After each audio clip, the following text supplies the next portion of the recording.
Hi everyone. तो पहला video आपने देखा होगा, बट ऐसे तो मैंने पूरा एक ही दिन का ब्लॉग था, बट मैंने उसको 2 दिन में कन्वर्ट किया है क्योंकि बहुत ही लॉन्ग वीडियो हो चुकी थी। तो मैंने इसको 2 दिन का ब्लॉग शूट कर दिया है। तो ये मैं मायके आ रही थी उसी टाइम का था।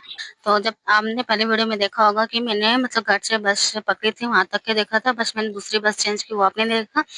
तो हम लोग बस स्टैंड पे पहुंच चुके हैं और बहुत ही ज़्यादा काफ़ी भीड़ थी, बट मैं अच्छे से ब्लॉग भी शूट नहीं कर पा रही थी क्योंकि पापा इतना ज़्यादा गुस्सा कर रहे थे। मतलब बोल रहे थे कि सब मज़ाक उड़ा रहे हैं देख के, क्योंकि मैं स्टैंड के साथ ही उसको ब्लॉग शूट करी थी, मोबाइल लगा हुआ था स्टैंड में। तो पापा बहुत ज़्यादा गुस्सा कर रहे थे, तो इसलिए मैंने स्टैंड लगा दिया था, बट रितिका को दे दिया था। तो पीछे से जितना भी हो सका उन्होंने शूट किया। तो इधर मेरी बुआ जो साथ में आई थी गया तक, तो वो जाने वाली थी गया से, उसको काम था, उसके बाद वो घर रिटर्न चली जाएगी।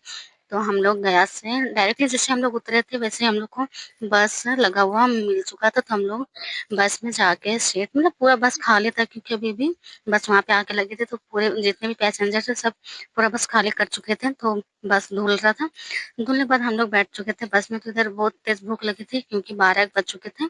तो इधर पापा ने हम लोग के लिए समोसा लाया था, इधर दीदी का आइसक्रीम खा रही थी। तो उन्होंने उन्होंने मुझे भी सर्व किया, बट मुझे मतलब वो रास्ते में मैं खाती नहीं आइसक्रीम आइसक्रीम क्योंकि बहुत ही ज़्यादा गर्मी थी। तो मैंने समोसा ही खाया। इधर हम लोग के बस के खुलने का टाइम भी हो चुका था। तो मैंने बुआ को बाय किया, उसके बाद हम लोग निकल चुके थे। तो इधर हम काफ़ी मतलब 1 घंटे के बाद सफ़र करने के बाद बहुत ही ज़्यादा ट्रैफिक में हम लोग फंस चुके थे, बहुत ही लंबी ट्रैफिक। तो वहाँ करीब हम लोग को आधे 1 घंटे रुकना पड़ा। और मायके जाने के टाइम में अगर कहीं भी रुकना पड़ जाए, लेट हो जाए घर से निकलने में, तो बहुत ही गुस्सा ज़्यादा आता है, इतनी तेज़ गर्मी भी हो रही थी। तो इधर बीच-बीच में रितिका को मैंने भी शूट करने के लिए कुछ मैं कर रही थी, और इधर हम लोग की ना मतलब ट्रैफिक जाम था जो भी पूरा हट चुका था। तो हम लोग की बस भी जो है दोबारा से चल चुकी थी। तो मुझे बहुत ही ज़्यादा एक्साइटमेंट थी मायके जाने की, बट दीदी नहीं थी तो थोड़ा-सा कम था। तो इधर बहुत तेज़ बारिश होने लगी थी और हम लोग मायके पहुँचने वाले भी थे। तो फाइनली मतलब सुबह के हम लोग 6 से 7 बजे घर से निकले 2 बजे के करीब पहुँचे थे। बहुत ही ज़्यादा टाइम लग जाता है, ऐसे 2 बसें चेंज करने पड़े 3।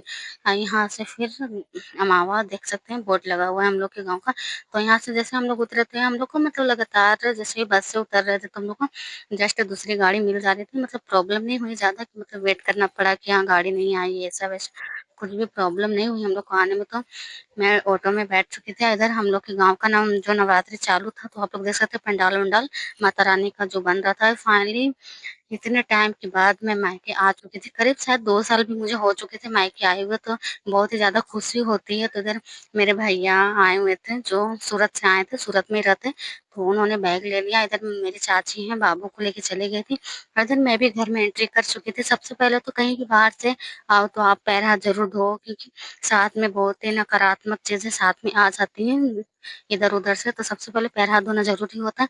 तो मैंने सारे जो भी घर के मेरे देवी-देवता थे, सबका आशीर्वाद मैंने लिया, और मेरी में जो मेरी भतीजी साथ में चल रही थी क्योंकि ये भी सूरत से आई हुई थी, हम लोग 2 साल के बाद मिल रहे थे। तो वो भी बहुत ज़्यादा खुश थी, तो मेरे पीछे-पीछे ही घूम रही थी। और मुझे तो सबसे ज़्यादा एक्साइटमेंट थी अपनी भाभी से मिलनी थी। तो मैं इधर अपने भगवान जी का पैर छू रही थी। तो इधर मेरी आंटी है जो मुझसे एज में कम है, बट रिश्ते में मुझसे बड़ी है, तो मुझे पैर छूने नहीं देती हैं क्योंकि मैं एज में उनसे बड़ी हूँ। क्योंकि अभी उनकी नई-नई शादी हुई थी, तो मैंने उनका आशीर्वाद लिया जाके, और सबसे पहले मैं भागी-भागी से अपनी भाभी के पास गई जो मेरे लिए सूरत से आई थी। और इधर देख सकते हैं वो इमोशनल भी हो चुकी थी मुझे देख के, बट